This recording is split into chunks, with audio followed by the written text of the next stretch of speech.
रात का वक्त था। आसमान से लगातार बारिश गिर रही थी और सड़कों पर पानी की धारा के साथ किसी अधूरी कहानी का दर्द बह रहा था। सड़क के किनारे एक पुलिस जीप खड़ी थी। उसकी लाल बत्ती बारिश की बूंदों को चीरती हुई चमक रही थी। उसी जीप के सामने एक लड़की खड़ी थी, अंजलि।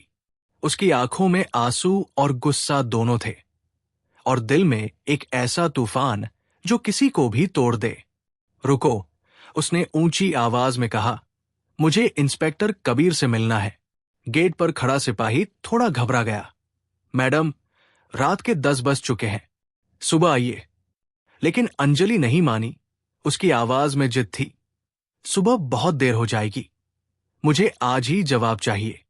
तभी अंदर से आवाज आई, उसे अंदर आने दो।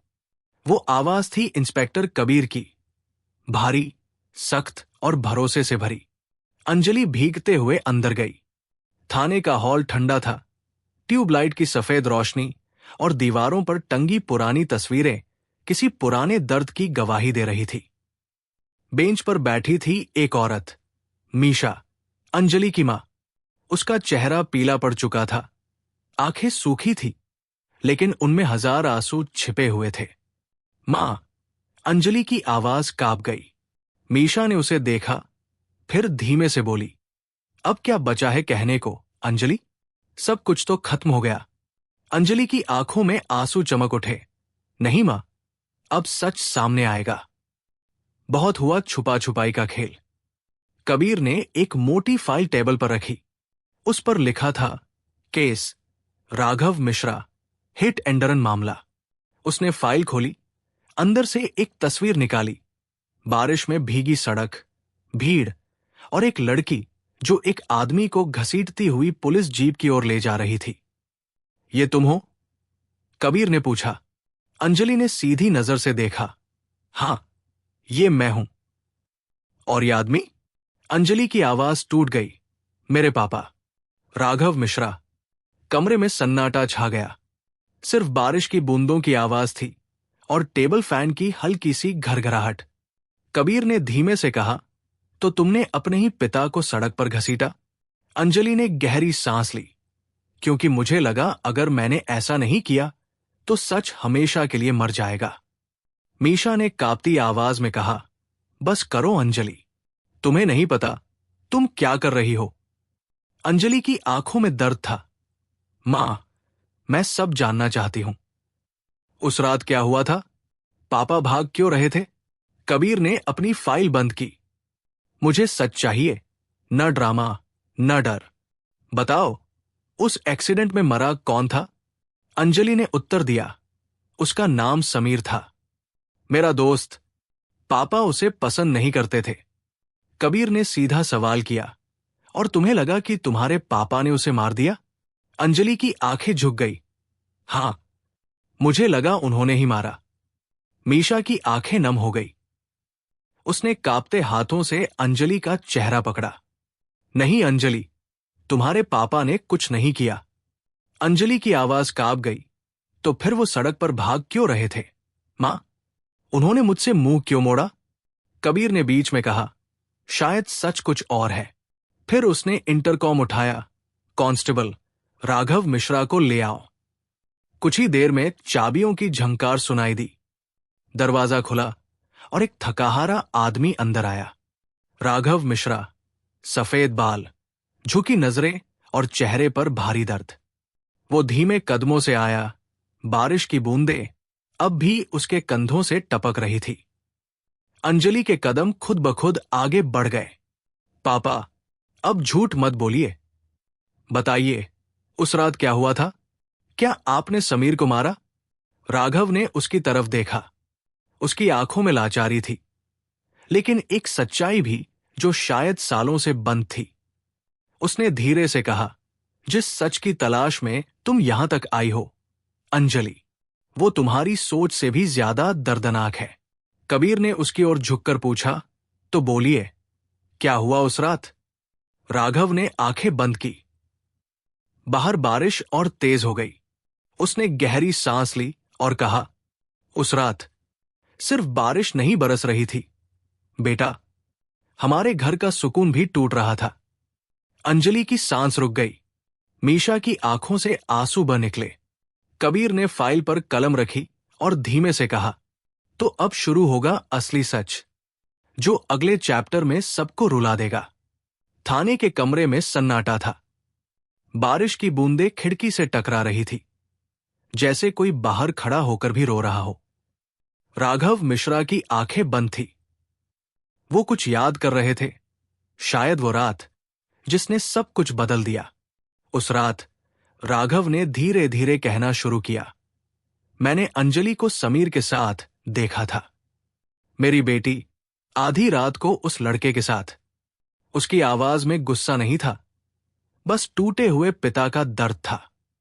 मुझे लगा वो मेरी परवरिश पर सवाल उठा रही है। मैं बस उसे वापस घर लाना चाहता था। मीशा ने राघव की तरफ देखा। उसके होंठ कांप रहे थे, आंखों में पुराने घावों का नमक था। राघव, उस वक्त तुम्हारा गुस्सा सही नहीं था। हाँ मीशा, मुझे अब समझ आता है। राघव ने सिर झुका लिया। लेकिन उस वक्त मुझे सिर्फ अपनी बेटी की गलती दिखी थी। कबीर ध्यान से सब सुन रहा था। उसकी नजरें राघव के हर हाव भाव पर थी। फिर क्या हुआ? उसने पूछा। राघव ने गहरी सांस ली, जैसे किसी दर्द को निगल रहा हो। मैंने समीर को समझाने की कोशिश की। मैंने कहा, मेरी बेटी से दूर रहो, वो अभी बच्ची है। लेकिन वो हंसा, बोला, सर, वो बच्ची नहीं, समझदार है। वो खुद मेरे साथ रहना चाहती है। और वो हंसी। राघव की आंखें भर आई। वो हंसी मेरे अंदर किसी तूफान की तरह गूंज गई। अंजलि की सांसें तेज हो गई।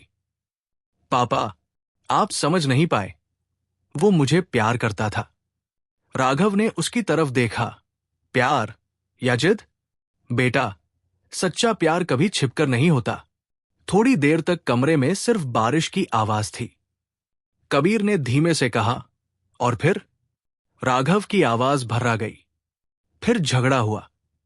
समीर ने मुझे धक्का दिया। मैं गिर पड़ा। वो बाइक लेकर जाने लगा, लेकिन सड़क गीली थी, बारिश तेज थी, और एक पल में उसने आंखें बंद की। वो स्लिप हुआ, ट्रक से टकराया, और वही खत्म हो गया। अंजलि के मुंह से हल्की सी चीख निकली। नहीं, उसके आंसू बह निकले। आप झूठ बोल रहे हैं, आपने कुछ किया होगा। मीशा ने अंजलि को पकड़ लिया। नहीं बेटी, ये सच है, मैं वहां थी। अंजलि का शरीर सन्न हो गया। आप वहां थी? मीशा की आवाज कांप रही थी। हां, मैं राघव के पीछे गई थी। मुझे डर था कि कहीं कुछ गलत न हो जाए। जब मैंने देखा कि समीर गिर गया तो मैं दौड़ी, लेकिन वो तब तक चला गया था। हम दोनों डर गए थे। हमने पुलिस को बुलाया, पर लोग जमा हो गए थे। किसी ने वीडियो बना लिया। कबीर ने फाइल से एक तस्वीर निकाली, वही वीडियो का फ्रेम। यही वजह है कि लोगों ने देखा कि अंजलि अपने पिता को घसीट रही थी। राघव ने सिर झुका लिया। हां, उस वक्त मैं भाग रहा था, क्योंकि लोग चिल्ला रहे थे, कातिल, कातिल। और मेरी ही बेटी, मेरी अंजलि, मुझे रोकने के लिए आई। उसने मुझे खींचकर जीप तक ले जाने की कोशिश की। लोगों ने देखा और समझ लिया कि वो मुझे सजा दे रही है। अंजलि की आंखों से आंसू लगातार बह रहे थे।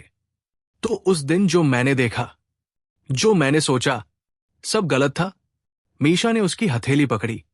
हाँ बेटी, कभी कभी आंखें सच नहीं देखती, दिल से देखना पड़ता है। कबीर ने गहरी सांस ली। लेकिन एक बात अब भी साफ नहीं है, अगर सब हादसा था तो रिपोर्ट में इतना वक्त क्यों लगा? राघव ने कहा, क्योंकि मुझे डर था। डर था कि समाज मेरी बेटी का नाम उछालेगा। डर था कि लोग मेरे गुस्से को हत्या समझेंगे। मैं पुलिस के पास जाने से पहले अपनी गलती स्वीकारना चाहता था, लेकिन वक्त ने मौका नहीं दिया। कबीर की आवाज गंभीर थी। सच देर से बोला जाए तो वो झूठ जैसा लगता है। राघव। राघव ने सिर झुका लिया। मुझे पता है सर, लेकिन आज सब कुछ बोलकर ही शांति मिलेगी। अंजलि उठी। उसके पैर कांप रहे थे। वो अपने पिता के सामने आई और धीरे से बोली, पापा, मैंने आपको उस दिन गुनहगार समझा। मैंने भीड़ के साथ मिलकर आपको दोषी कहा, पर आज मुझे एहसास हुआ, गुनहगार मैं थी, जिसने आपको समझा ही नहीं। राघव की आंखों में आंसू आ गए। वो बस इतना कह सका, बेटा, सच हमेशा दर्द देता है, पर यही हमें इंसान बनाता है। मीशा रोते हुए उनके बीच आ गई। बस करो, अब और मत बोलो। हमारे घर में आज पहली बार सुकून की आवाज आई है। कबीर ने खिड़की से बाहर देखा। बारिश अब रुक चुकी थी। उसने फाइल बंद की और धीरे से कहा, सच बाहर आ चुका है, लेकिन कहानी अभी खत्म नहीं हुई। राघव ने सिर उठाया। क्या मतलब? कबीर की आंखें गंभीर थी। मतलब ये कि उस एक्सीडेंट में सिर्फ समीर नहीं मरा था। उसने फाइल से एक और पन्ना निकाला। उस बाइक के साथ एक और शख्स भी था, जिसकी लाश अब तक नहीं मिली।